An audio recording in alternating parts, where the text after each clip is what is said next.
Nabi sallallahu aleyhi ve sellem aytadi: "İnnemel ilmu bit-taallumi vel hilmu bit-tahallumi." Bilim alu menen köpeyedi. Akılдылыкка, зиректик, даналыкка аракет кылуу менен болот. Ар бир минез сенде жок болсо бар болуу мүмкүн. Сол үчүн кээ бирөөлөрдөн жакшы сөз болмайды. Biz семьяда сөйтүп өскенбиз, биздин акемиз сөйтүп не кылган. Солай ма жок па? Biz мына Казакстандын деп айтсак энди, biz сол элдемиз го энди.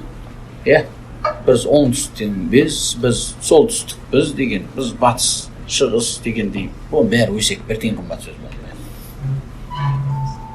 Сөйттүмө жок па? Сахабалардын ичинде де не бир жагдайлар болгон, олар мінездерін дұрыстаған.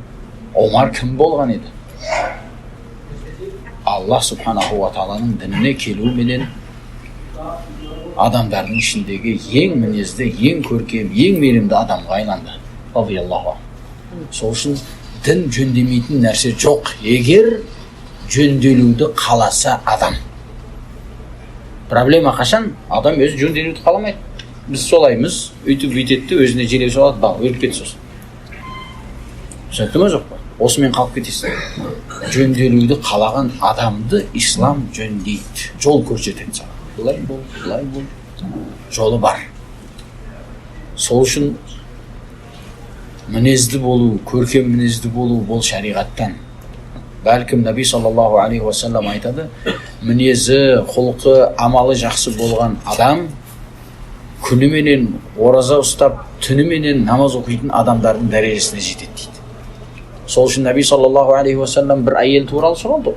Айтты, бір әйел бар, намазы, нәфіл, бүткіл көп жақсылықтары көп, бірақ көршісіне азар береді дегенде не деді?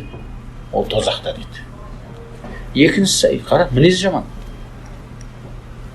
Екіншісі, ол парыздарын орындайды, бірақ шілей ондай көп нәфілі жоқ, бірақ көршісі одан разы дейді. Жақсылығын ақсын беріп қойған. Наби саллаллаху ол әйел жәннатта деді. Түсінікті ме жоқ па? Сол үшін адам құлқ мінезіменен, жақсы амалыменен үлкен дәрежелерге жетуі мүмкін. Сол үшін адам жағдай барынша мінезінің кемшілігін үйреніп әрекет қылады. Үйренеді. Бір күн, екі күн, айлар, жылдар өтіп, адамдарға араласуменен мынау бір кемшілігіңді айтса жөндейсің, мынау бір кемшілігіңді айтса жөндейсің. Үшті, жөндейді. Кеше айттық қой, мұсылмандар бір-бірлеріне қол сияқты бір-бірлерін жуып, тазалап сөйтіп жүреді. Соның артында біз таза боламыз.